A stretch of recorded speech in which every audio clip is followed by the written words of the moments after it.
Buenos días.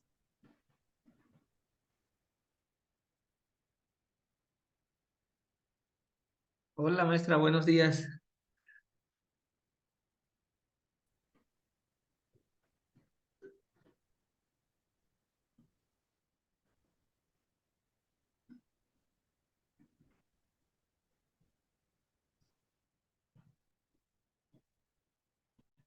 Buenos días. Buenos días a todos. ¿Me dicen si se va viendo, por favor?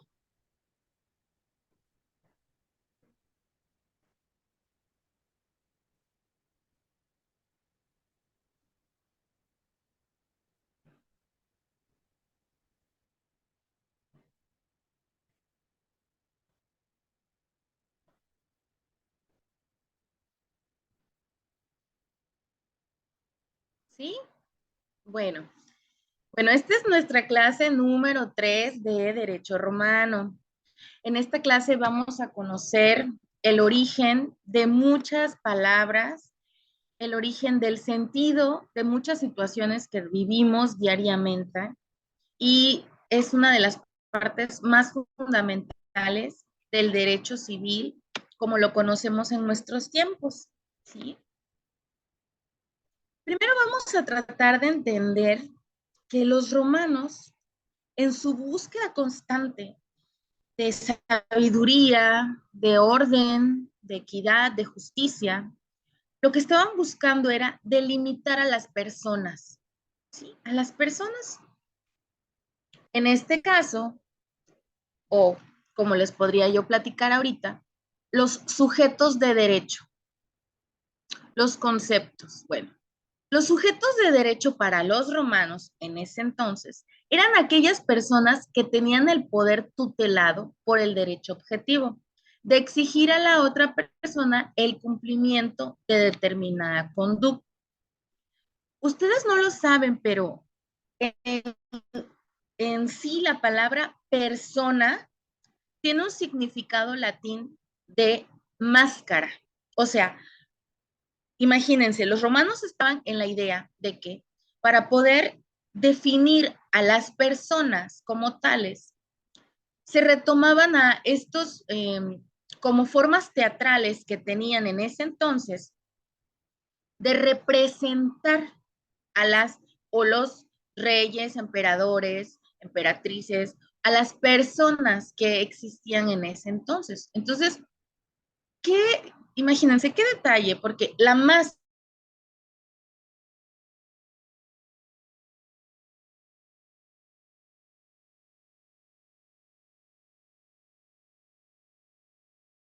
de persona para poder definir los entonces, la personalidad de padre, de madre, de hijos, de senadores, de comicios, de plebeyos.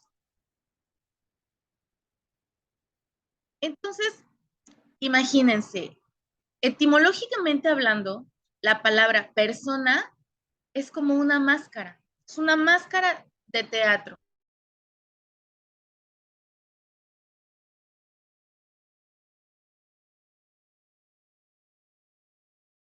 Crear los conceptos, lo que estamos llamando personas. La máscara de la cual se servían en estas escenas los actores fue lo que les dio la idea a ellos de crear este concepto, porque recuerden que tenían que encontrar una forma de separar, porque ellos en ese entonces existía la esclavitud. ¿Qué sucedía? Bueno, pues al existir la esclavitud ya no había equidad. ¿Por qué? Porque unos estaban encima de otros. Entonces, en ese momento se empezó a crear el sentido figurado de lo que se expresa como un papel individual de cada uno de los seres que estamos dentro de una sociedad. Y es importante porque cada uno tiene pues un sentido particular en ese entonces.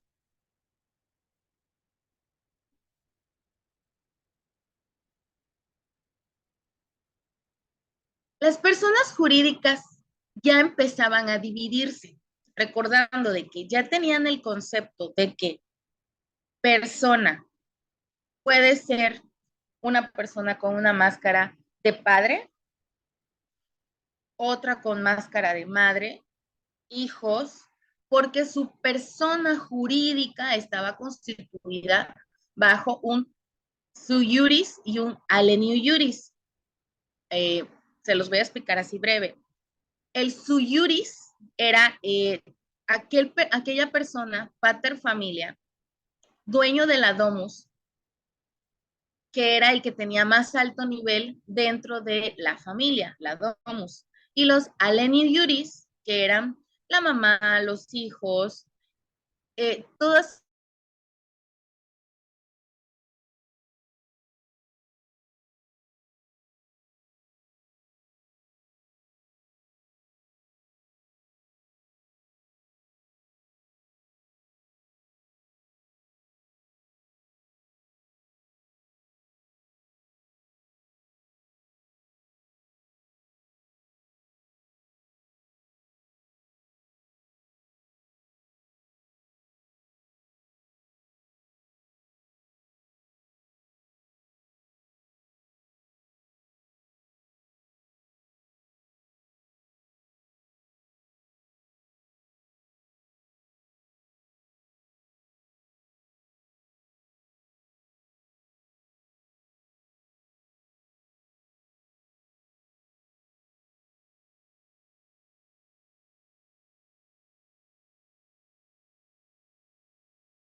Hola, hola, me perdí por un momento, ¿me escuchan?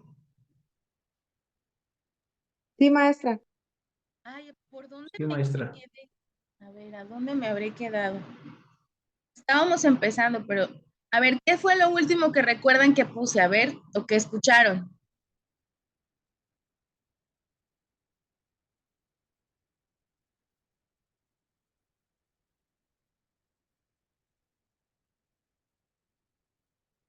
Ahí se quedó, maestra, en esa diapositiva. Ok, bueno, estábamos con el tema de personas. A ver, ¿qué significa persona etimológicamente hablando? A ver, ¿qué significa? La cara, Una máscara, la una máscara. Sí. máscara. Estaban usando máscaras. Era una forma, imagínense, qué personas tan inteligentes. Para poder representar al ser, o sea, al ser humano, se dieron cuenta de que sí podría ser que todos fuéramos seres humanos, pero no cumplíamos el mismo papel en esta inmensa obra de teatro que es la vida. Todos tenemos una máscara, pero ellos lo relacionaron en el sentido de los roles que existen dentro de la sociedad, ¿no? Entonces, al darse cuenta que las personas tienen derecho de goce, de disfrutar y el derecho de ejercicio, las obligaciones que tienen, ellos empezaron a crear conceptos acerca de cómo definir que eres o que tienes una personalidad jurídica. Bueno, se dieron cuenta a través de que, bueno, el ser o la persona jurídica va a tener un centro de imputación de derechos. O sea, vas a tener derechos, privilegios, pero también vas a tener obligaciones, cosas que debes hacer, quieras o no quieras, porque es así como tu derecho de goce, tu derecho de ejercicio. No son renunciables. Entonces, siendo de que ya ellos estaban empezando a definir a las personas y esta a su vez tenían derechos y obligaciones, recordemos que los esclavos no eran considerados personas, Los esclavos eran considerados objetos, cosas, así como podían tener ganado, reses, así como podían tener un objeto, una carreta, una casa, eran cosas, estaban consideradas como propiedades o intercambiables. Poniendo atención en esto, vamos a tratar de darnos cuenta cómo el romano empieza a darse cuenta de la separación de dos, las personas físicas y las personas morales. Las personas jurídicas morales aparecen paulatinamente dentro del derecho romano. Las empiezan a dividir como asociaciones o corporaciones, que como sabemos son un conjunto de personas unidas entre sí voluntariamente o por la costumbre, ¿no? Para la consecuencia o la realización de un fin común. ¿Cómo nos asociamos, no? Y la otra, las fundaciones, que son afectaciones de patrimonio destinados a un fin común. Aquí entra el aspecto patrimonial o el aspecto económico, ¿no? Es una fundación, pero aquí ya estamos hablando en el sentido de propiedad. En cambio, en las asociaciones estamos más bien relacionando a muchas personas en común que tienen ideales. Entonces, ellos, los romanos, empiezan a diferenciar a estos entes jurídicos y el ordenamiento, a su vez, de estas personas jurídicas les concede la capacidad de los derechos y las obligaciones. Ojo, estas van a ser las personas jurídicas morales. Ya existían en Roma, las empezaban a conocer, empezaban a darse cuenta que al reunirse muchas personas que tienen esta personalidad jurídica, el sui juris, ojo, sui juris, que era este derecho máximo que les pertenecía a la mayoría de los hombres, era lo que los hacía o los podía reunir como personas jurídicas morales. Muchas personas con la personalidad sui juris.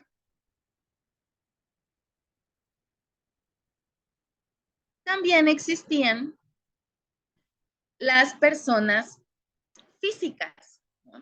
Bueno, en el caso de las personas físicas, vamos a hablar acerca de que ya eran personas que para poder tener esta capacidad, para poder tener esto de el ser sui juris, tenían que tener ciertos requisitos, ¿sí? Ciertos requisitos. Para poder tener la personalidad jurídica, siendo una persona física, para poder tener el sui juris, para poder tener este derecho o ser libertatis, estar dentro de los hombres libres, tenían que tener requisitos. El primero, que nazca vivo y con forma humana. El segundo, ser ciudadano romano.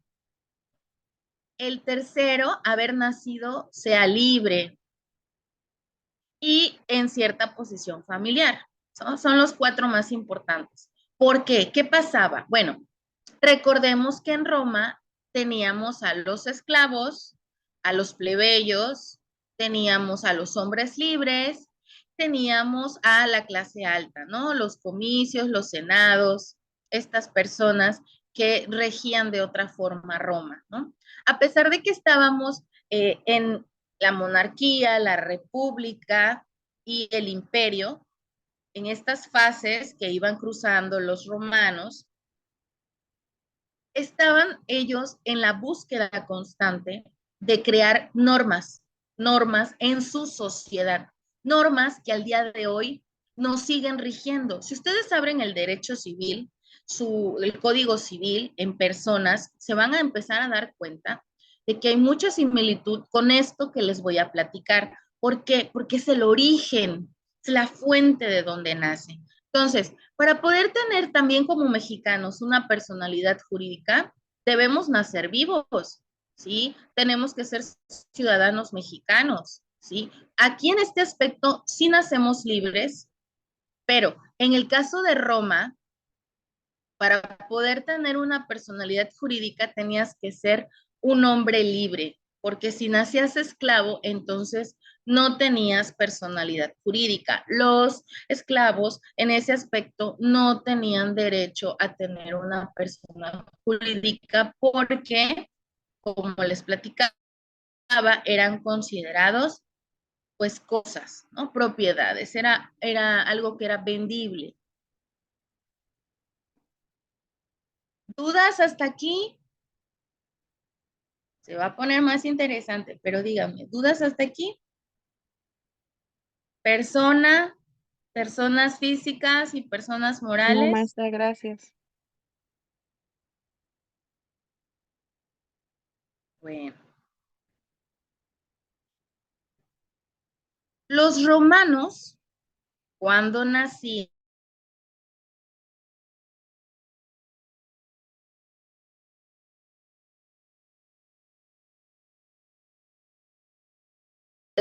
la adquisición de su ciudadanía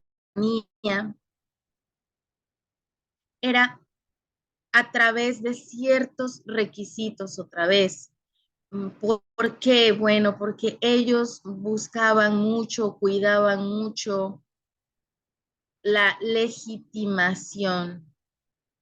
Ellos buscaban la forma de poder crear un Estado de Derecho legítimo. Entonces, para esto tenían que tener ciertos requisitos para poder adquirir la ciudadanía romana. Si recordamos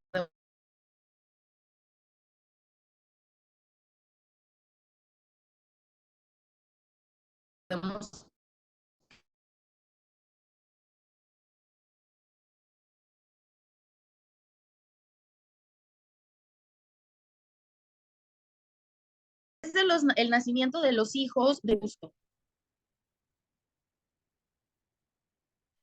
Bueno, ¿qué sucedía en ese entonces? Bueno, para poder contraer matrimonio se necesitaban, también habían requisitos. En primera, que ambas partes fueran libres. No podía ser uno esclavo y otro libre, porque entonces no podía existir el matrimonio. Entonces, tenían que ser ambas personas libres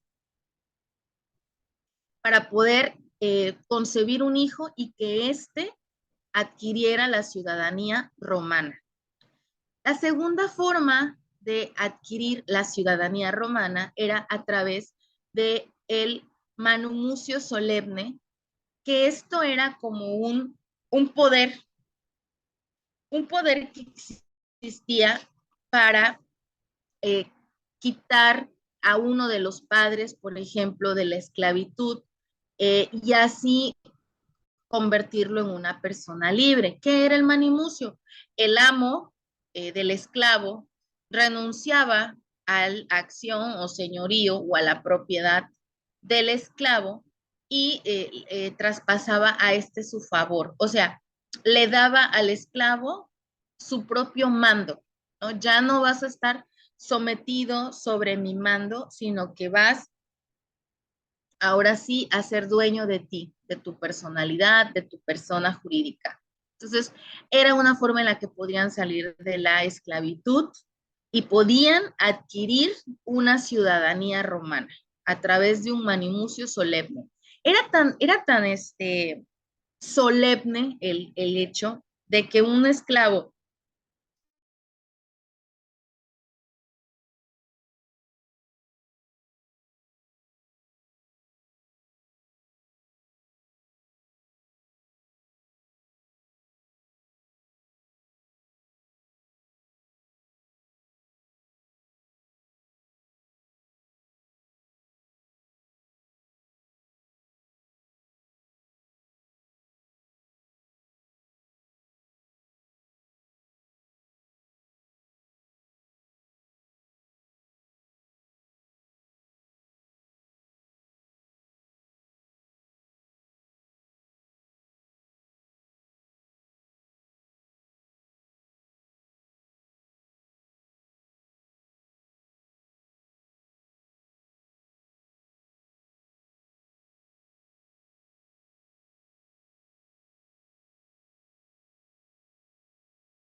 Hola, hola.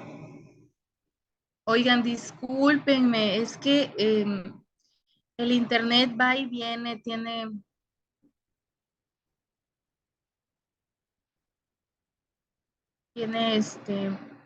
Mayas, maestra. sí, tiene fallas. Lo siento.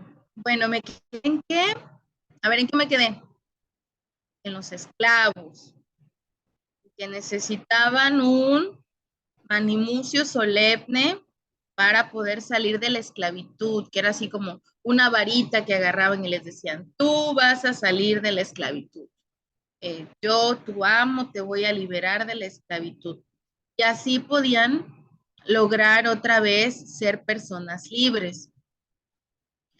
Gracias a eso, ellos podían adquirir la ciudadanía romana. Imagínense qué difícil ser ciudadano romano. O sea, pónganse a pensar, si nacían esclavos, si nacían de padres esclavos, se iban a quedar esclavos. Si nacían de padre y madre libres, pues ya eran hombres libres. Sin embargo, podían caer en esclavitud. ¿Por qué? Porque la esclavitud era una forma de castigo a los hombres libres. Entonces, era algo muy complejo, porque imagínense, como romanos, quiero mi ciudadanía romana. Tengo facultades, tengo mi capacidad de gozo, de poder gozar de mis derechos como romano. También tengo mi capacidad de ejercicio como romano. Mis atributos, tengo muchas atribuciones dentro de mi personalidad. ¿Por qué? Porque ya soy parte de Roma. Roma era una ciudad tan esplendorosa que la gente tenía ansias por ser parte de Roma. Es más, decir que estabas en Roma y que eras una persona romana, te daba un estatus. Decían, ah, tú eres de Roma, sí, yo soy de Roma. Y tienes la ciudadanía y para ellos era sumamente importante porque se sentían sobreprotegidos. Imagínense, yo soy este simple ciudadano, pero atrás de mí está el imperio romano, ¿no? Entonces, era muy importante en el sentido de que también tenías derechos y obligaciones. Por ejemplo, una obligación que existía en Roma eh, por ser ciudadano romano era el censo. El censo. Algo como que cada 5 años los romanos censaban para poder contar cuántas personas existían, para saber cuánta riqueza existía dentro de Roma y a las personas insensatas, la palabra insensato viene de aquí, de este momento de la historia de Roma, eran las personas que no contaban dentro del censo, que no existían en el censo. Eran los insensatos, eran las personas que no tenían razón. ¿Por qué? Porque Roma consideraba a todos los que tenían su personalidad jurídica en la ciudadanía romana como personas sensatas. ¿Qué entendemos por sensato? A ver, alguien que me dé una idea. A ver, alguien que me ayude a ver. ¿Qué es Maestra, como persona culta o algo así. una persona sensata, racional, ¿verdad? Alguien, Una, una persona coloquialmente como derecha, ¿no? Muy sensata. una persona derecha, una persona Con exacto, valores.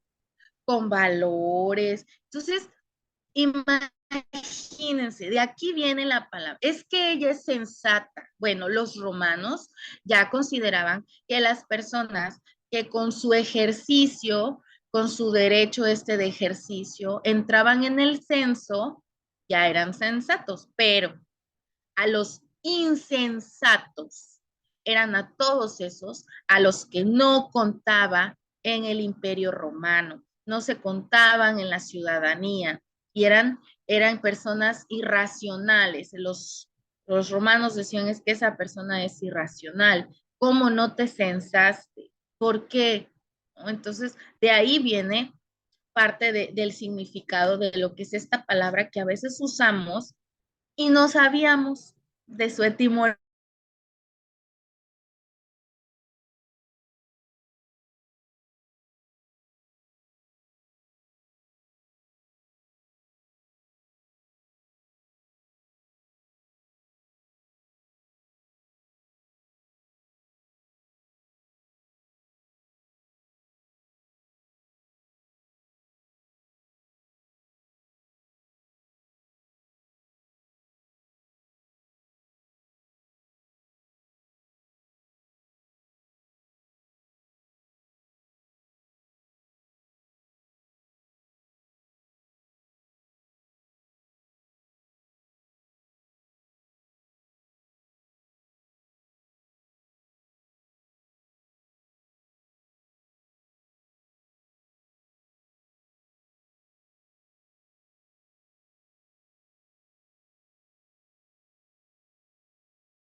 Ya volví. Sí, maestra, gracias. Bueno, me gusta que, bueno, se corta, pero me vuelve a dejar, no tarda mucho. Sí, no tarda mucho. Bueno, le seguía yo platicando. La extinción de la ciudadanía. ¿Qué sucedía? Bueno, ellos, los romanos, no eran perfectos. Podían ser personas libres, podían tener el sui juris, podían tener esta potestad de sui juris, podían ser pater familias, cabezas de familia de unas domus, podían estar dentro del Senado, podrían tener altos puestos, pero no los extinguía de ser hombres, simples hombres. ¿Qué sucedía? Bueno, podían cometer actos delictivos. ¿Y qué sucedía? Habían muchos castigos y extinción de la ciudadanía, perdón, era a través de caer en la esclavitud. Imagínense, tú ser un hombre libre y de repente caer en la esclavitud y que seas vendido y que te vendan. ¿No han visto Gladiador? ¿Alguien vio la película de Gladiador? Ahí se ve claramente la extinción de la ciudadanía.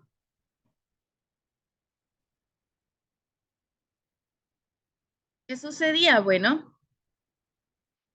una persona que tenía un rasgo importante podía caer en la esclavitud porque había cometido una falla, una falta, o podía ser emigrado, o sea, o la migración. Era un ciudadano romano que decidió salir, partir, irse y volver a regresar, también extinguía su personalidad jurídica.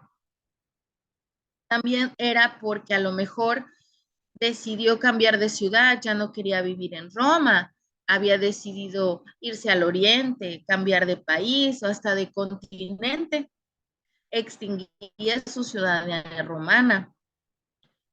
Y como les decía yo, consecuencia de ciertas penas, ¿no? Que era esto que les platicaba de que si cometían un error, podían llegar a ser convertidos otra vez en esclavos.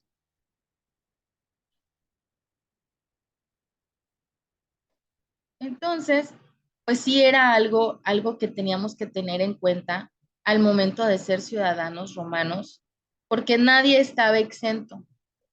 Todos en algún momento podían llegar a perder la ciudadanía romana. ¿Cuáles son los atributos de la personalidad? Bueno, los conocemos. Nosotros conocemos los atributos de la personalidad porque nosotros ya podemos tener más claro que tenemos nombre, patrimonio, domicilios, personalidad jurídica, lo que puede ser la nacionalidad. Nosotros estamos en otro momento de la historia, pero En el caso de los romanos, la capacidad de goce era, bueno, esta capacidad de ejercer, ¿no? De poder gozar, de tener ciertos atributos, ciertas cualidades. Pero ojo, esta capacidad de goce no era para todos. Estaban los Siu Iuris y los Alenio Iuris. En este caso, les voy a platicar.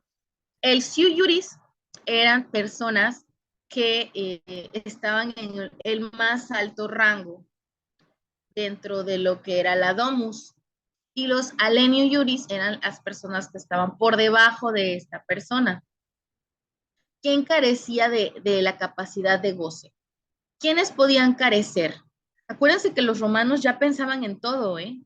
Entonces, y ya se daban cuenta de que puede ser que habían personas con capacidades diferentes, habían dementes, ya existían las personas con enfermedades mentales, ya existían personas que nacían con condiciones de enfermedades progresivas, ¿no? Entonces, ¿qué sucedía? Bueno, ellos se daban cuenta que estas personas no tenían, no podían, más bien dicho, tener la capacidad de goce. Entonces, separaban, decían, bueno, esta persona nació, pero tiene una capacidad diferente, ¿no? No va a poder ser, no va a poder tener capacidad de goce. Va a tener que tener, ya existía la curatela, ¿no? Que ahorita más adelante se las voy a explicar. Al día de hoy todavía existe. También otro atributo de la personalidad era el patrimonio, ¿sí? Quien tuviera cosas tangibles, las res corporales, las res incorporales, ¿sí? Para poder tener atributo de personalidad, para poder tener un atributo. ¿Qué es un atributo? Pues eso que lo caracteriza, es un rasgo, un atributo. Por ejemplo, hay un atributo de personalidad, un atributo físico. Bueno, este atributo de personalidad jurídica era tener un patrimonio, tener una casa. Eso era parte de un atributo de la personalidad jurídica en Roma. Un domicilio, tener un lugar en donde esta persona tenía su residencia, tenía su casa, su origen, su hogar. Tener un nombre, ya, tener un nombre. Nacer de padre, madre romanos y ya saberse que en cuanto naciera ya iba a ser Luis III, Enrique IV, por darles un ejemplo medieval.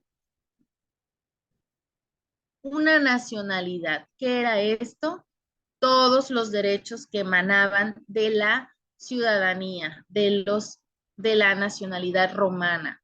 En el momento en el que nacía, ya podía gozar de la nacionalidad, de la personalidad jurídica, siempre y cuando sus padres fueran hombres libres, hubieran contraído un matrimonio, el jus nuptiae, que era el matrimonio entre los romanos, que no tuviera una capacidad diferente, que no tuviera, por ejemplo, ellos, o sea, por darles un ejemplo también, si veían que alguien nacía con labio leporino, aunque ya está estudiado que esta condición es a través de una cirugía se puede arreglar y todo es estético también, ellos ya consideraban que eso era una incapacidad. O sea, ellos ya no, eh, con eso ya no podías tener la personalidad jurídica de goce. O sea, ya no podías tener el 100% de los atributos de la personalidad, ¿no? Y era muy probable que tuvieras que tener un tutor, o sea, la curatela, un tutor. Aunque tú hubieras nacido y tus padres, tu madre y tu padre, tuvieran todas las condiciones necesarias para que tú fueras un sui juris, ya con esto del labio leporino, ya no podías tener una capacidad de goce, ya no entraba dentro de tus atributos de la personalidad. Entonces, la parte de los atributos de la personalidad se los pueden aprender cortitos: capacidad de goce, un patrimonio, o sea, quien tenía el ranchito, quien tenía sus vaquitas, los borreguitos, el dominio.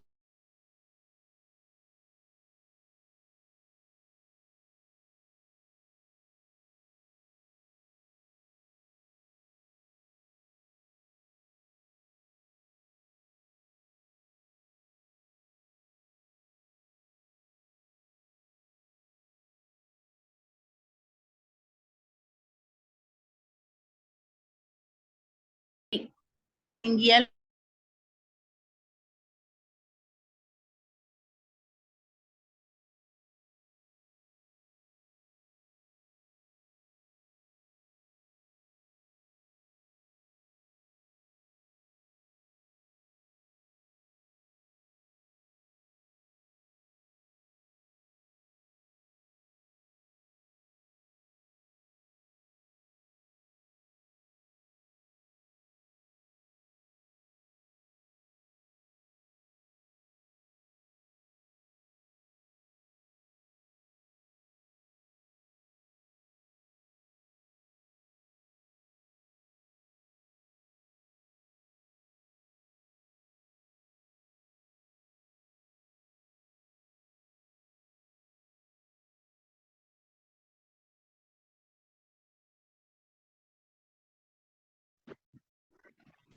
Ya volví.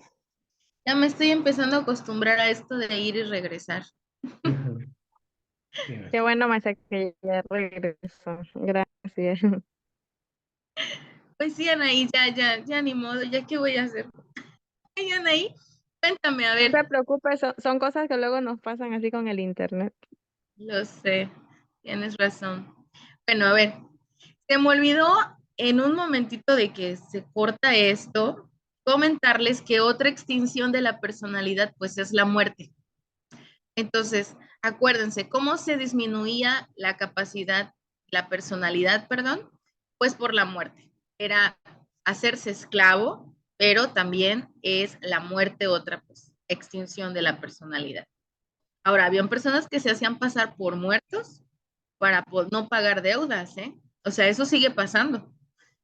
Personas desde Roma ya existía esos hombres y mujeres que tenían la personalidad jurídica, eh, eran personas libres, ciudadanos romanos, se endeudaban, le debían a todos y fingían su muerte y se iban a otros países, ¿no? O sea, eso siempre ha existido.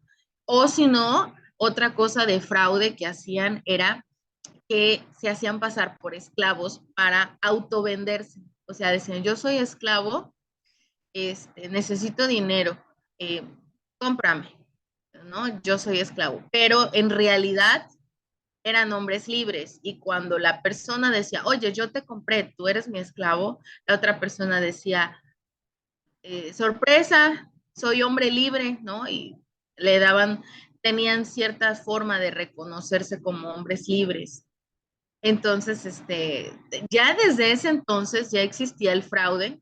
Dense cuenta, nada más de esto que les platico, de cómo llegaba a ser que la personalidad jurídica, que los estatus que existían en Roma, ya les daban la vuelta a la mente para poder sacar una ventaja. Bueno, hasta aquí dudas de personalidad jurídica. A ver qué significa persona, etimológicamente hablando, a ver qué significa persona. Máscara, Máscara. Ah, máscara. eso. Acuérdense, encuéntrenle sentido. Persona es máscara y personalidad viene de cuántas máscaras somos capaces de poder tener. Tenemos la máscara de papá, de padre, la máscara de mamá, soy madre, la máscara de hijo, soy hija, soy hijo, y si después me vuelvo esposa, soy máscara de esposa. Piénsenlo, piénsenlo porque los romanos lo pensaron. El ser humano es otra cosa. Ellos no creían en el amor. Discúlpeme si les rompo el corazón a algunos, si son románticos, discúlpeme, no es mi intención, pero el romano no se casaba por amor. La familia romana, más que una eh, romántica idea de yo te amo, tú me amas, vamos a ser felices juntos por la eternidad, no existía. Para ellos, el matrimonio era una institución jurídica, o sea, era una institución rigurosamente jurídica, que consideraban era el fundamento social, el núcleo, la célula germinal de la sociedad. Entonces, vamos a pasar a este tema. Voy a tocar temas un poquito fuertes en el sentido de que quiero que abran su mente. Yo se los voy a tratar de explicar, pero sí necesito que si alguien tiene algo que decirme en ese momento me lo platique, porque así yo voy a saber qué piensan. Ojo, esto pasó hace miles de años atrás, pero mucho de lo que está escrito de derecho romano lo seguimos viviendo al día de hoy en México con ciertos cambios. Pero antes de llegar a este tema, dudas de la personalidad, ¿no? ¿Ya vieron qué No, difícil es? maestra. ¿No? Sí. Bueno, vamos a estudiar un poquito eso de la personalidad jurídica porque nosotros como mexicanos también tenemos personalidad jurídica. No somos romanos, pero somos mexicanos y también tenemos personalidad jurídica. Entonces, bueno, ahora vamos a entrar al tema que les digo, familia. Bueno, la familia en Roma. No eran como en los cuentos de Disney, no era como en los cuentos que nos platican, ni como las novelas. Entonces, era, era simplemente otra forma que tenían los romanos de reproducirse. Eh, les voy a contar un cuento chiquitito. Es como continuación del primer cuento que les conté. Cuando Ujú. Rómulo, cuando Rómulo y Remo, los gemelitos, ¿se acuerdan de los gemelitos que les conté? Sí, Ah, pues ya no les terminé de contar, pero los gemelitos se pelearon. Siendo hermanos, se pelearon, se enojaron y ¿qué creen? ¿No? ¿No se imaginan? ¿No? no. Pues Ahí. Cada Rómulo, quien agarró para rumbos diferentes. Uno llegó a así, ser emperador, ¿no? Rómulo, pero mató a su hermano Remo. Caín Abel. Bueno, pues qué bueno que han estado estudiando un poquito ahí de derecho romano, me da mucho gusto, pero bueno, como Rómulo empezó esto, creando Roma y todo esto, cuando llega el momento de que existen todos estos cambios de la república y todo esto, bueno, pues a su hermano se pelea con él en un momento de crear límites, de aquí hasta acá es Roma, eh, y Remo, por desafío, dicen que se cruzó y Rómulo no lo perdonó y bueno, murió. Partiendo de que este cuento es entre cuento y leyenda de cómo se formó Roma, el concepto de familia no era en realidad esta historia que a veces queremos conocer de me enamoro, te enamoras y vamos a vivir juntos y formemos nuestros hijos, ¿no? No. Cuando esto sucedió con Rómulo, habían demasiados hombres en Roma, no habían mujeres.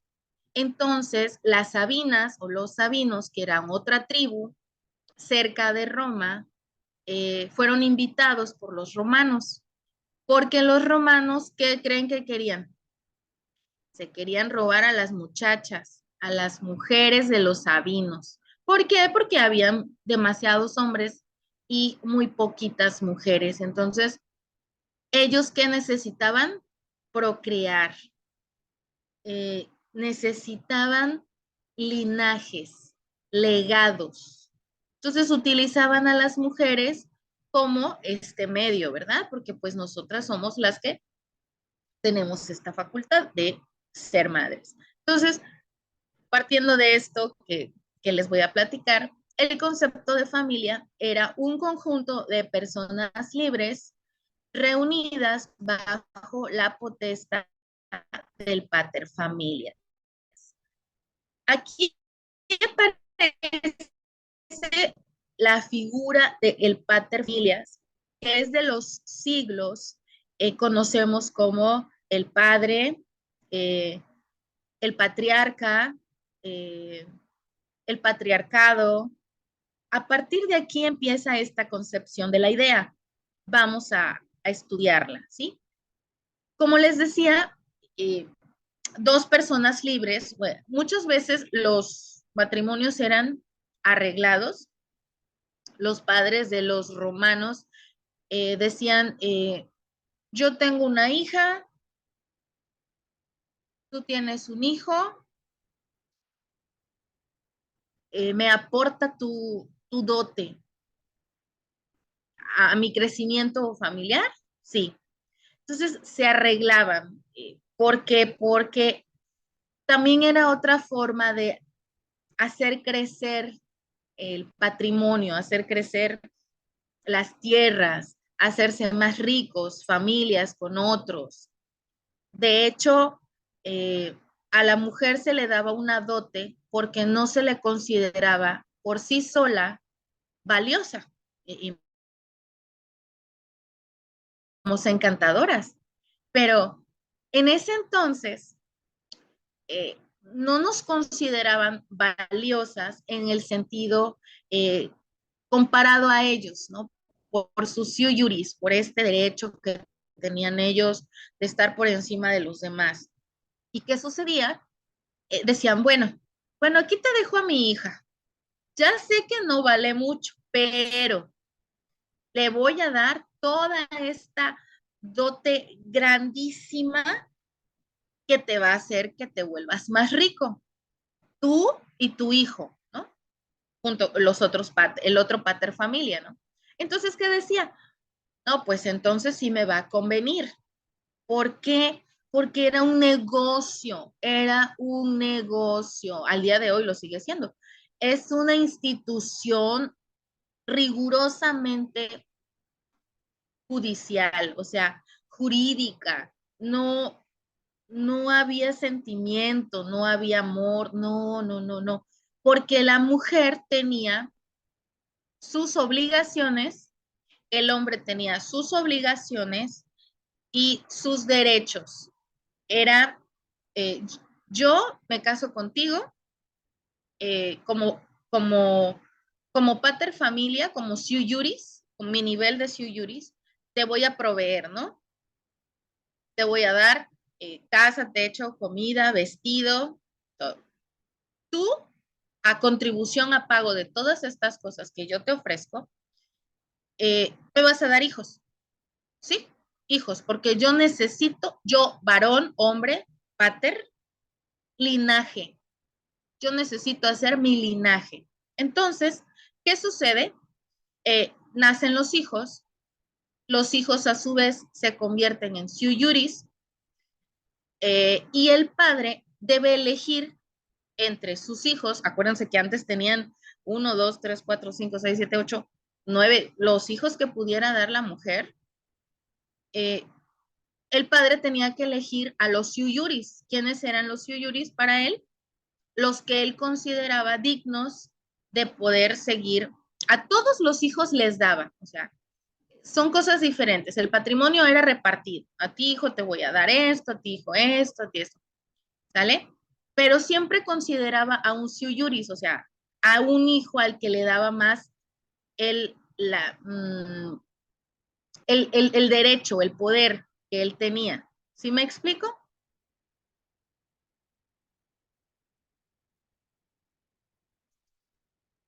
Digamos que el hijo más sensato, ¿no? Lo que mencionaba hace rato.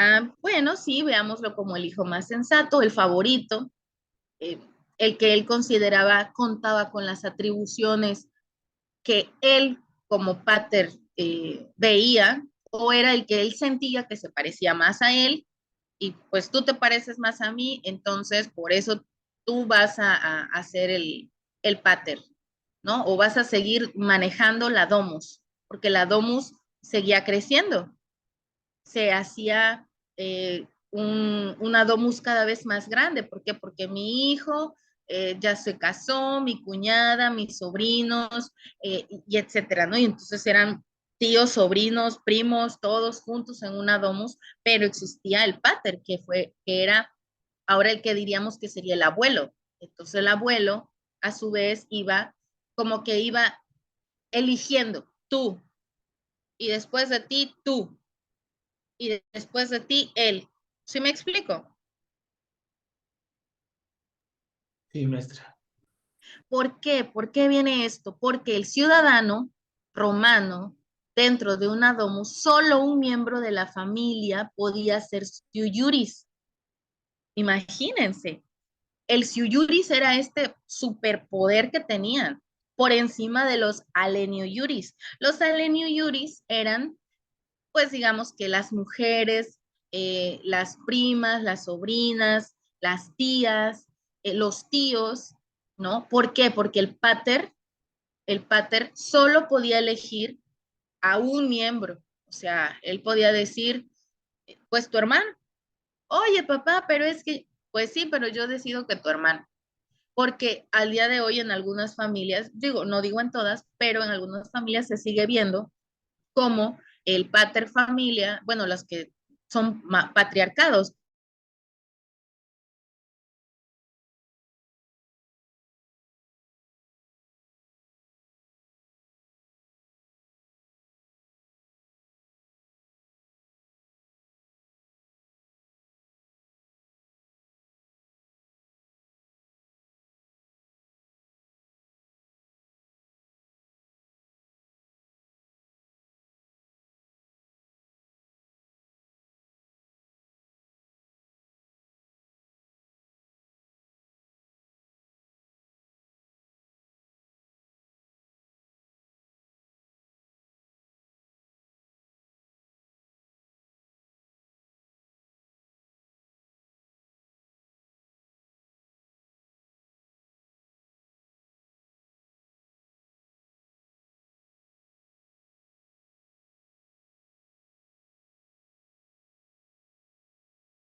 Ya regresé.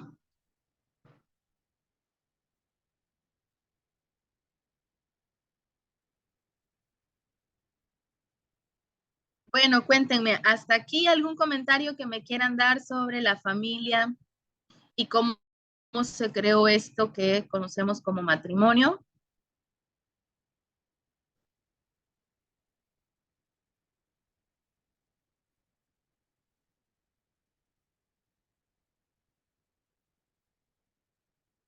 Aislinn, ¿está usted ahí? Pues está Sí, muy maestra. importante, maestra, porque veo que la historia, la raíz de esto viene de muchos años atrás, ¿no? Y en la actualidad todavía se sigue viviendo en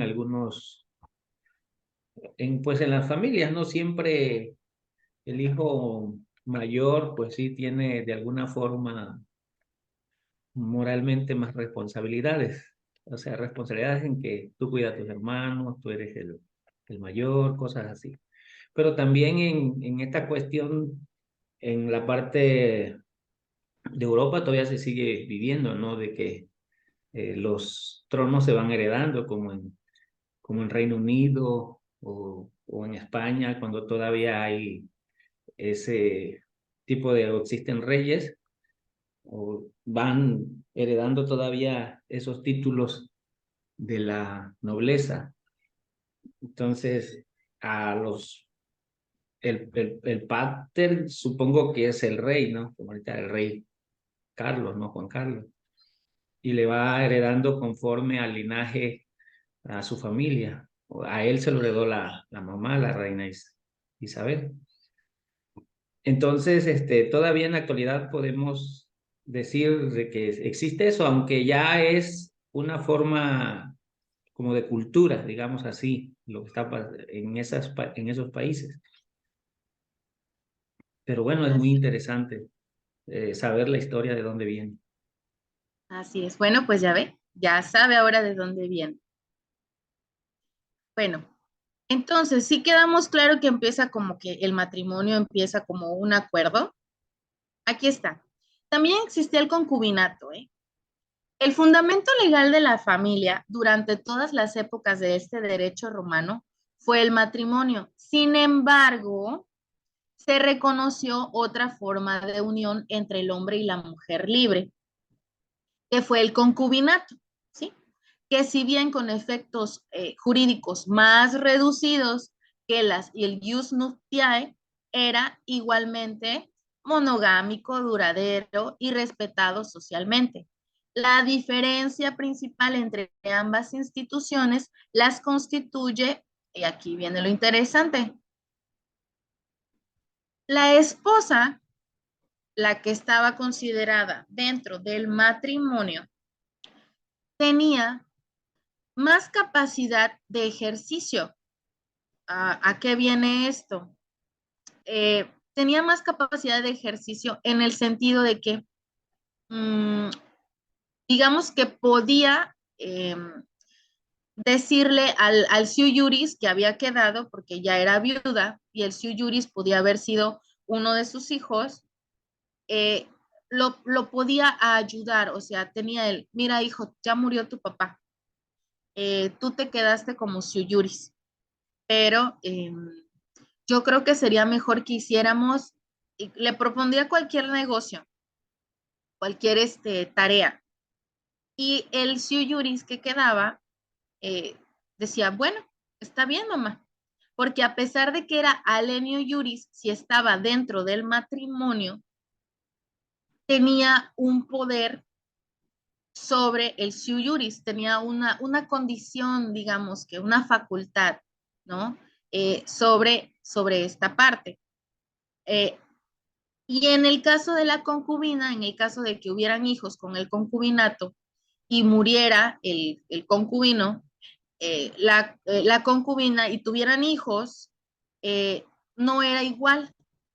Los hijos, a pesar de que podían ser siu juris, por el hecho de que no se constituyó el ius nuptiae, decía así como de, pues sí me puedes decir eso, mamá, pero yo voy a hacer otra cosa. Ahora, ¿por qué? Pues por la solemnidad. Acuérdense que los seres humanos somos fieles creyentes. Cada quien tiene su fe. Cada quien tiene en qué o en quién creer. Y el Ius Nuptiae era una ceremonia hermosa, o sea, era una ceremonia en donde todos, así como se ven así en los videos de que la gente se casa y cuando llegó el cristianismo empezaron con los vestidos blancos. Bueno, en Roma también existía, no con el sacerdote como tal, ni tampoco con aviéntate el arroz o los pétalos de rosa. No, no, digamos que no existía de esa forma, pero podía llegar a ser de noche a la luz de las velas, o con las, perdón, a la luz de la luna, con las estrellas, o en atardeceres, o sea, buscaban la solemnidad de los momentos y eso, esa solemnidad que le daban, las personas tenían que entrar rigurosamente vestidas de etiqueta en ese entonces, como se tenían que vestir, digamos que,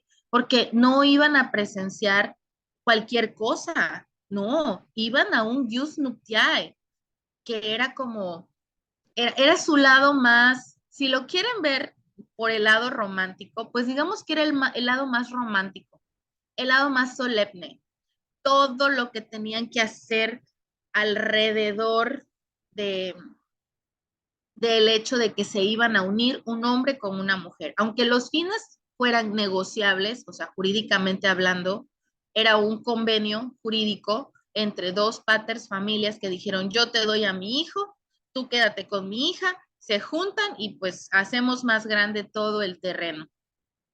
Haciendo un lado esto, el jus nuptiae era solemne, era una solemnidad, era una cosa que repercutía en contra del concubinato. ¿Por qué? Porque con el concubinato no había solemnidad, no había todo esto de la luna o de las personas reunidas para ser testigos de esta situación. No, no existía. ¿Y qué pasaba? ¿Qué sucedía? Y esto es en cuestión de que los romanos le cambiaban el sentido y a su vez demeritaba una de otra. El matrimonio, por ser tan solemne, aun cuando muriera el pater familia y cambiara su iuris, eh, seguía siendo solemne la viuda del pater familia, aunque su hijo ahora subiera a ser su iuris. En cambio, en el concubinato eran un poco más, no sé, tal vez rebeldes podría ser la palabra. ¿Por qué? Porque a pesar de que la relación era igual, no tenía la misma solemnidad que tenía el jus nuptiae, ¿no? Entonces, esa es una de las diferencias más claras que podía tener, que era la solemnidad del acto, ¿no? ¿Cuáles eran los requisitos para el jus nuptiae? Me quiero casar, soy romano. ¿Cuáles son los requisitos? Bueno, tener una aptitud legal. ¿Qué quiere decir? Tener la capacidad de tener la ciudadanía romana, o sea, ser libre, y ambos, hombre y mujer, tener la ciudadanía romana. Y la otra, pues que tuvieran, que sean pubertos o sean adolescentes. Les recuerdo que los romanos se casaban muy jóvenes. A los 15, 16 años ya se estaban casando, a los 14, a los 13, o sea, las promesas de matrimonio eran, eh, si el muchacho tenía 15, 16, la muchacha ya también tendría los 13, 14 años también, o los dos tenían 14 años, porque eran pubertos, estaban en la pubertad. Lo único que tenían que estar seguros es que la muchacha ya estuviera arreglando. Esa era la única condición. ¿Por qué? Porque no se podía casar con una niña que no arreglara o con una mujer que no arreglara. ¿Por qué? Pues porque el convenio es, ¿cuál era el convenio? ¿Qué teníamos que hacer nosotras? Crecer el linaje. Procrear. Exacto, exacto, muy bien los dos, muy bien. Exacto. Entonces, yo me tengo que casar, pero tiene que tener la regla la muchacha. ¿Por qué? Porque a mí me tiene que dar hijos. Tu hija me tiene que dar hijos o tu hija, según el pater familia que arreglaba el matrimonio, me tiene que dar nietos. Yo necesito nietos, necesito hacer mi linaje más grande. Entonces, uno de los requisitos principales era que la niña pues ya tuviera la menstruación, ¿no? Aunque se casara a los 3 días después de haber tenido la regla, ya era válido el matrimonio. ¿sí? Y ya lo demás se lo dejaba a los años, ¿no? Que tuvo su primer hijo a los 15, a los 17 y así sucesivamente hasta que tuviera 9 hijos, 8, 10 hijos. Entonces, pero ese era un requisito fundamental. El consentimiento sin vicios de los contrayentes y de los padres. ¿Qué quería decir esto? ¿Cuánto vamos a ganar? A ver, eh, yo te voy a dar a mi hija ya sabemos que pues no es muy valiosa, ¿verdad? Decía el otro pater, pero lleva dote, mi dote decía. Y como los pater familias siempre tenían como que una pelea ahí entre quién tiene más dinero, las dotes de las hijas iban en relación a eso. O sea, mi hija, yo soy un pater familia que tiene territorio, que tiene extensiones. No te vas a casar con una niña que no tuviera. Entonces, el pater familia se aseguraba de dar una buena dote o trataba de dar una buena dote, pero no por su hija, que no se malinterprete. No era porque dijera, hija, yo te voy a dar una gran dote. No, no era por eso. Era porque era la forma de asegurar que la otra persona, que el otro pater familia, viera que él era un pater familia que tenía lo suficiente para poder hacer crecer el patrimonio de las dos familias, porque a ellos no les importaba en realidad con quién te ibas a casar en el sentido de si tenían algunos vicios, si eran infieles o si ella era infiel o si, o sea, no se fijaban en esas cosas.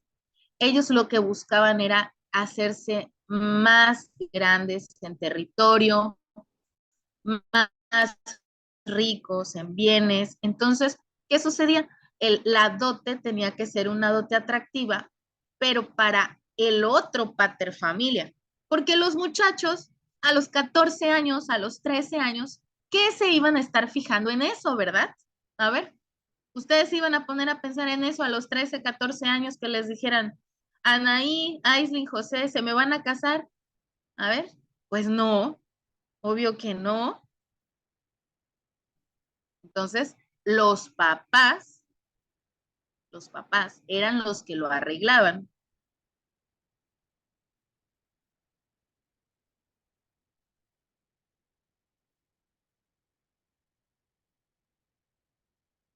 Bueno, en el caso de cuando ya nacían los hijos, aquí vienen datos importantes.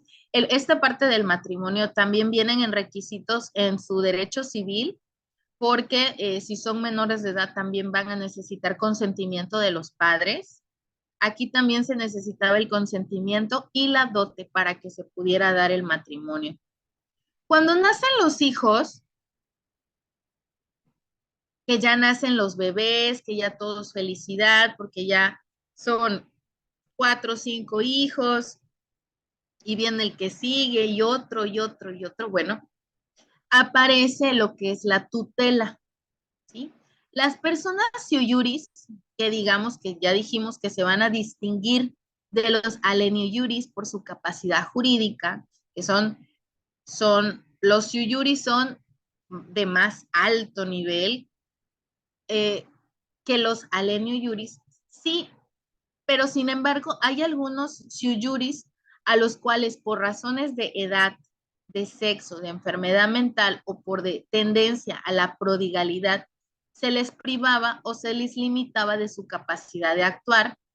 Es decir, a pesar de que tenían la capacidad de goce, estaban impedidas de la capacidad de ejercicio. Esto ya se los había platicado.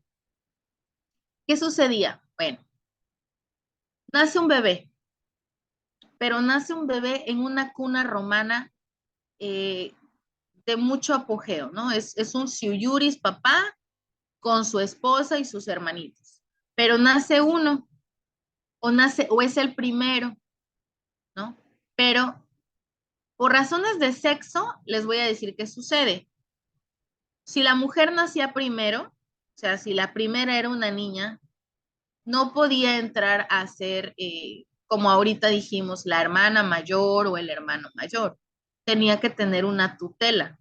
Alguien tenía que tutelarla para poder seguir creciendo. Necesitaba un tutor, no un papá. El papá ya lo tenía, no, un tutor. Era como un representante, como alguien que tenía que cuidar su estatus, su juris, o tal vez por enfermedad mental, como les decía, ¿no? Que eran personas que tenían una discapacidad física o una discapacidad mental y tenían que tener una tutela. Podía ser la tutela de su hermano, podía ser la tutela de una tía, podía darse cuenta un tío que esta persona necesitaba una tutela. Al día de hoy se sigue dando la tutela. Eh, por eso en las escuelas primarias a veces les dicen, ¿quién es tu tutor? Y a veces el tutor no es la mamá, a veces el tutor es una tía, a veces el tutor es un primo, a veces es un tío, a veces es la abuela. ¿Por qué? Porque la palabra en sí, tutela, viene de la mano de que es el salvaguarda de una persona, salvar y guardar, así como los padres, pero los padres ya tienen la definición de padres, son quienes a través de la concepción entre uno, con ellos, entre la relación, conciben, la madre concibe a un hijo, pero ahí está su definición de padres. En cambio, el tutor es diferente, porque el tutor no es el que concibe, generalmente a lo mejor no es el que concibe. Por eso seguimos usando esta palabra al día de hoy. ¿Qué sucedía? Bueno, eran tutelares, había una tutela y se los voy a explicar. ¿Qué sucedía? A los romanos los mandaban a la escuela, así como a nosotros. A los muchachos y a los muchachos, a las muchachas las mandaban a otras escuelas, pero eran escuelas como para que aprendieran a lavar, a cocinar, a barrer, a trapear, cosas que en ese entonces se consideraban importantes para que toda señorita de Roma supiera, sobre todo si era libre, ¿no? Si era una ciudadana romana libre. Tenía que aprender a algún instrumento musical, a cantar, a bailar. Eran otras atribuciones las que teníamos que tener las mujeres, por eso la escuela era diferente. Y los varones, los hombres, tenían otra escuela, que era cuando se iban a estudiar con Platón, con Sócrates, con Aristóteles, que fueron maestros romanos de las escuelas que, bueno, crearon el pensamiento, ¿no? El pensamiento, que al día de hoy sabemos que si pienso no existo, o no existo si pienso, o sea, toda esta filosofía romana, ¿no? Entonces, ¿qué sucedía? Los niños se iban a la escuela, tenían un tutor también, pero al llegar la pubertad, una de extinción era a los 14 años se perdía la tutela por la capitis diminutio máxima o media del pupilo o del tutor, que ya dijimos que las capitis diminutio son lo que hace que pierdan la personalidad jurídica.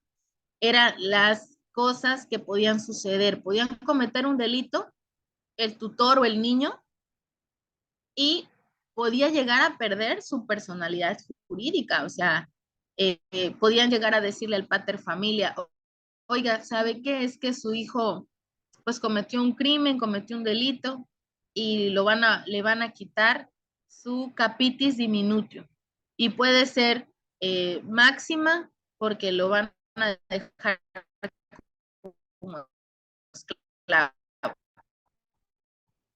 ya no le van a dar, le van a quitar ese privilegio, ¿no? Pero es escándalo para él. En esto, ya no querían seguir siendo pupilos y tutores. ¿Sabes qué, mamá? Ya no quiero volver con ese tutor. Papá, déjame, cámbiame de tutor. O por caer en un in manu, si es mujer. ¿Por qué? Porque cuando se pedían en matrimonio las muchachas, pues ya se acababa la escuela. Y bueno, digamos la escuela, porque en realidad lo único que hacían era tenerlas en la casa todo el día y haciendo distintas labores, ¿no? Porque ellas no tenían las mismas facultades. Hasta el imperio, hubieron varias etapas en donde hubo una parte en el imperio en donde a las mujeres se les permitía tal vez un poco escuchar, pero no participar.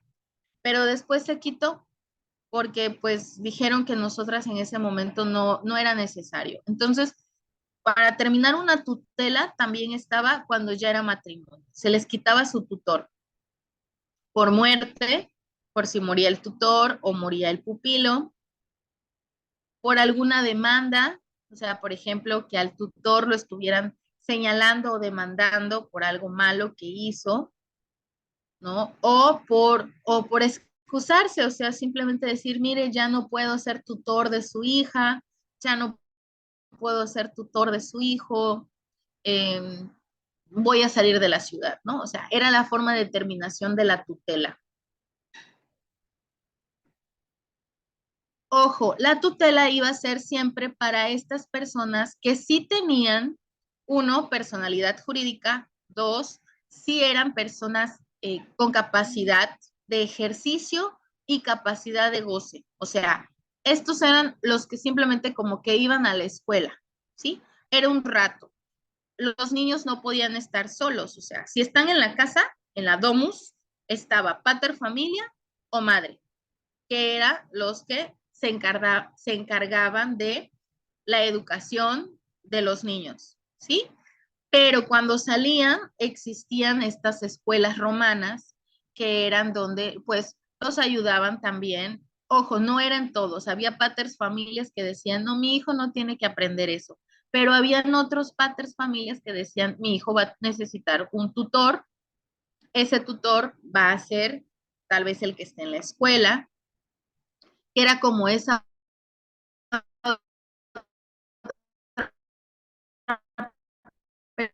persona en la que el jovencito, pues duda que faltaba uno de los padres, más que nada el papá. El tutor se daba cuando faltaba el papá. ¿Por qué? Porque se tenía pensado que madre e hijo muy pocas veces podían llegar a estar en acuerdo. O los intereses del hijo podían ser conflictos de los intereses de la madre. Entonces, era necesario a veces que un tutor entrara como intermedio, como esa tercera persona, como un medio, para poder, digamos que negociar algunas atribuciones del sui juris, porque recuerden que la madre seguía siendo alenio juris y el varón seguía siendo sui juris. Entonces, a veces era necesaria la tutela, pero la tutela era en personas que tenían la misma capacidad.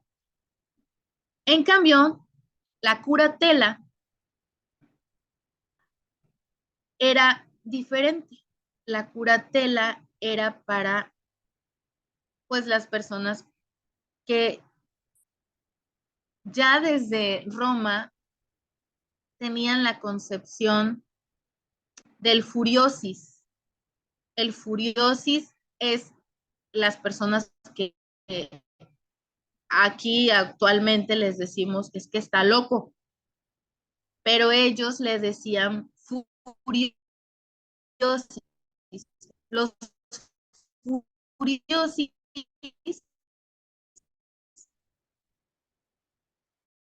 eran estas personas, bipolaridad, trastorno negativo desafiante,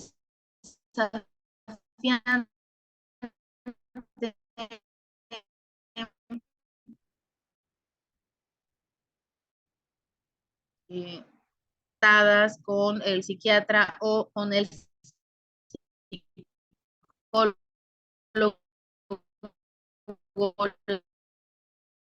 la terapia. Entonces, ya existían, no la maduración, eran furiosi.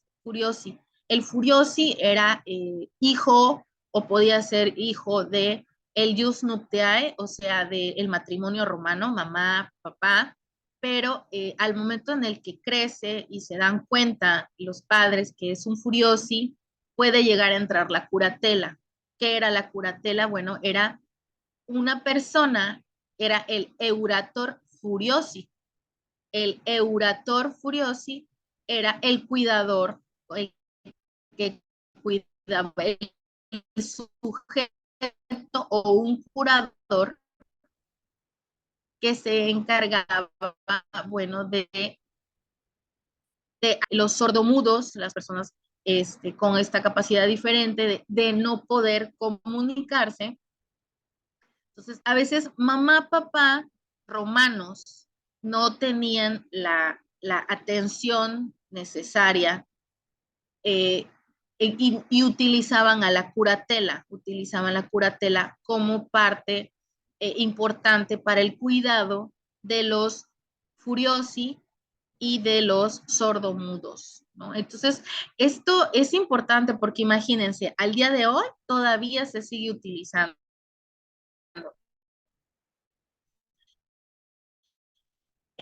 Eh, se necesitan tutores porque a veces hasta en los siguen de acuerdo con o cuando muere uno de los padres o mueren los padres en un trágico accidente, la tutela sigue existiendo. Se quedó de tutor del niño una sobrina, una tía, una prima o un tío. ¿Por qué? Porque pues los padres o son padres incompetentes. Y con esto no quiero sonar ofensiva, sino la incompetencia de los padres puede ser desde que su padre está enfermo, tiene una enfermedad progresiva, degenerativa, es incompetente para poder estar con su hijo,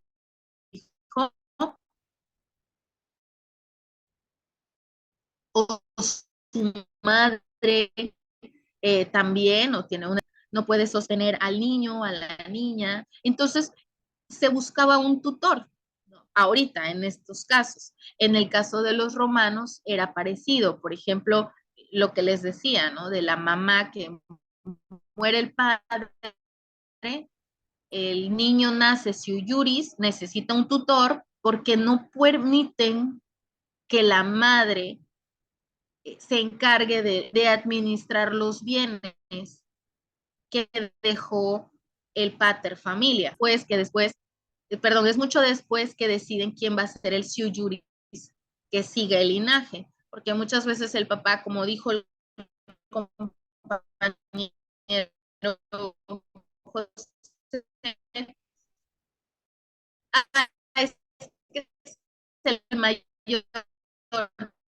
y al mayor le dejan. Y si muere el mayor, padres romanos, nace su primer hijo y sale sordomudo. Tienen un niño sordomudo. Bueno, no, a pesar de que es el sui juris del pater familia, o sea, el sucesor legítimo del pater familia, no puede ser el sui juris porque no tiene las capacidades que pide para poder ser pater familia. De hecho, se decía que buscaban al hijo más fuerte para poder siempre obtener este tipo de, para poder tener este título. ¿Por qué? Porque el pater familia tenía el poder, el magnus sobre la domus. ¿Y qué es esto? Era el poder máximo, era el poder de vida o muerte. Y se los platiqué, no me acuerdo en qué clase. Él era capaz de decidir si un hijo vivía o si un hijo moría. Si la falta que tenía era una falta para él, simplemente que no podía recuperar su estado de su juris y podía decidir la muerte de un hijo o podía venderlo, podía decirle, tú ya no eres mi hijo y yo te mando, te vendo, te hago esclavo. ¿Por qué? Porque el pater familia, al tener todo a cargo, tener ese domus, tener ese magnum, tener ese sui juris, tenía esa capacidad, imagínense, qué duro y qué cruel, porque son niños, o sea, a veces eran travesuras, cuestiones de niños, ¿no? Que también, como les digo, si eran personas con discapacidades mentales, entonces el pater también se hacía ver, ¿no? ¿Sabes qué? Mejor le vamos a poner un eurator furiosi, que este era el curador de los furiosi, ¿no? Yo tengo un hijo sordo-mudo, no me sirve, no va a poder cuidar a la familia, no va a poder, porque buscaban al que cuidara a toda la domus. Entonces, como no podía, tenía que existir la curatela, tenía que existir el eurator furiosi, que era el que decía, bueno, yo me voy a encargar del hijo sordo-mudo, yo me voy a encargar del que tiene una enfermedad mental, que era un curador, ¿sí? Este curador era el que se iba a encargar, ¿no? Mientras eh, pasaba que algo el padre fallecía o el padre tenía que buscar otros yuyuris dentro de su linaje para poder seguir acrecentando estos bienes, ¿no? Porque, como les decía, es la familia es el núcleo social, es la célula germinal de la sociedad. Entonces, bueno, ya me voy despidiendo de ustedes. Nada más los voy a dejar con una pequeñita reflexión que me gustaría que pudieran ver, que habla acerca de el derecho. El derecho es una de las profesiones que cura. Mientras la medicina sana el cuerpo y la religión, el espíritu, la ley repara las grietas de la sociedad.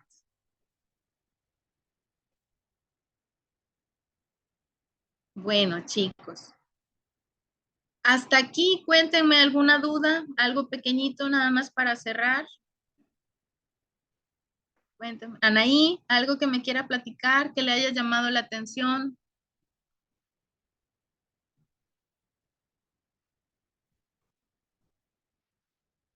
Anaí está ahí, cuénteme. ¿No? ¿No está disponible? José, algo que le Sí, haya llamado. maestra, aquí Ande. estoy. Ah, ya, Es que ya volvió, ya volvió. no podía activarlo. Pues lo que me llamó mucho la atención y bueno, y me gustó también fue la parte de la familia. O sea, la importancia que le daban ellos en ese tiempo, este, como se dijo, que no, la familia no se creaba por amor, ¿no? Sino más bien por intereses de los patriarcas. Claro, Y es una cómo se heredaban las cosas a los hijos, ¿no? En este caso, por el que el padre decidiera, el que tuviera más poder para él o que fuera de su preferencia. Esa fue la parte que más me gustó, la parte de la familia. Ujú. Sí, maestra, gracias. bueno. Gracias, Anaí, por participar. José, cuénteme algo que le haya llamado la atención a usted. Sí, maestra, pues todos los temas realmente que se trataron hoy fueron importantes, cada uno en su posición de, pues, de valor a como le venían dando, pero sí, a mí me pareció mucho, en cuanto pues a los intereses eh, que ellos buscaban, más que nada, eran de poder y personales, así era la cultura de ese entonces, no podemos juzgar hacia atrás esa parte, porque fueron los inicios de todo eso, contó mucho para formar lo que hoy es el derecho civil. porque Así todo este tema de la familia, del matrimonio, de la tutela, de la extinción de la personalidad, y lo trata el derecho civil actualmente. así. Entonces, eso es la importancia que le damos a esto y más que nada saber las raíces y de dónde viene todo esto que ha venido a formar las leyes que actualmente nos rigen para, como dijo su último lema, para tener una sociedad, curar esas grietas de la sociedad que se abren por todos los conflictos que hay actualmente todavía, porque el derecho viene, está y seguirá por siempre. Qué bonito. Muchas gracias, José.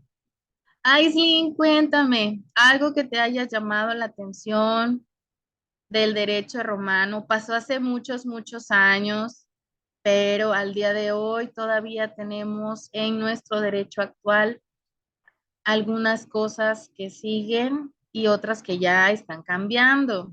Pero algo que te haya llamado la atención de la historia del derecho romano. Me llamó la atención en cierta parte que se puede dar uno fácilmente cuenta que algunas cosas siguen muy marcadas que no han cambiado, digamos, mucho y se siguen usando. Sí, así es. Algunas cosas a pesar de los años y los siglos y los siglos y los imperios y los reyes y las conquistas y las revoluciones y las democracias, los gobiernos no han cambiado. Pues bueno, muchísimas gracias por acompañarme hoy de nuevo en su eh, derecho romano, en su materia y dar conmigo un paseo por la historia de el origen de las leyes.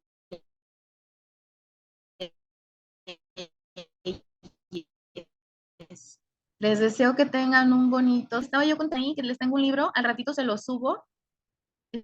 Está muy bonito para que lo lean. ¿Sí? Ahora sí les voy a dejar tareita. Los dejé descansar una semana, pero ahora sí les toca tarea. ¿Vale?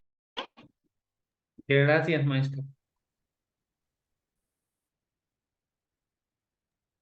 Muchas gracias, maestra. Excelente fin de semana para Adiós. todos. Que descansen. Luego.